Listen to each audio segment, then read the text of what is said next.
PDP നേതാവ് അബ്ദുൽ നാസർ മദനിയുടെ കേരളത്തിലേക്കുള്ള യാത്ര അനിശ്ചിതത്വത്തിൽ. യാത്രയിൽ സുരക്ഷ ഒരുക്കാൻ 60 ലക്ഷം രൂപ അടയ്ക്കണമെന്നാവശ്യപ്പെട്ട കർണാടക പോലീസ് കുടുംബത്തിന് കത്തയച്ചു. എന്നാൽ ഇത്രയും തുക അടയ്ക്കാൻ കഴിയില്ലെന്ന നിലപാടിലാണ് മദനിയുടെ കുടുംബം. ഏപ്രിൽ 17-നാണ് അബ്ദുൽ നാസർ മദനിക്ക് കേരളത്തിലേക്ക് പോകാൻ സുപ്രീം കോടതി ജാമ്യവ്യവസ്ഥയിൽ ഇളവ് അനുവദിച്ചത്.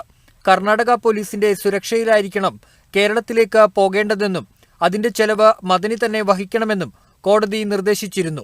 തുടർന്ന് അടുത്ത ദിവസം തന്നെ കുടുംബം യാത്രയുടെ വിവരങ്ങൾ കർണാടക പോലീസിന് കൈമാറുകയും ചെയ്തു. എറണാകുളം കളമശ്ശേരിയിലുള്ള പിതാവിനെ സന്ദർശിക്കൽ, എറണാകുളത്ത് ആയുർവേദ ചികിത്സ, കൊല്ലം അൻവാർശ്ശേരി സന്ദർശനം ഉൾപ്പെടെയുള്ള യാത്രാ വിവരങ്ങളാണ് നൽകിയത്. ഇത് പരിശോധിച്ച കർണാടക പോലീസ് 82 ദിവസത്തെ യാത്രയ്ക്ക് സുരക്ഷ ഒരുക്കാൻ 60 ലക്ഷം രൂപ അടയ്ക്കണമെന്ന് കുടുംബത്തെ അറിയിക്കുകയായിരുന്നു. യാത്രയിൽ 20 പോലീസുകാരാണ് മദനിക്ക് സുരക്ഷയൊരുക്കുക. എന്നാൽ ഇത്രയും തുക അടയ്ക്കാൻ കഴിയില്ലെന്നാണ് കുടുംബം പറയുന്നത്. ഇളവ് തേടി സുപ്രീം കോടതിയെ സമീപിക്കുന്നതുൾപ്പെടെ ആലോചിക്കുകയാണ് കുടുംബം. അഭിഭാഷകരോട് ആലോചിച്ച ശേഷം തീരുമാനമെടുക്കുമെന്നും മദനിയുടെ കുടുംബം അറിയിച്ചു.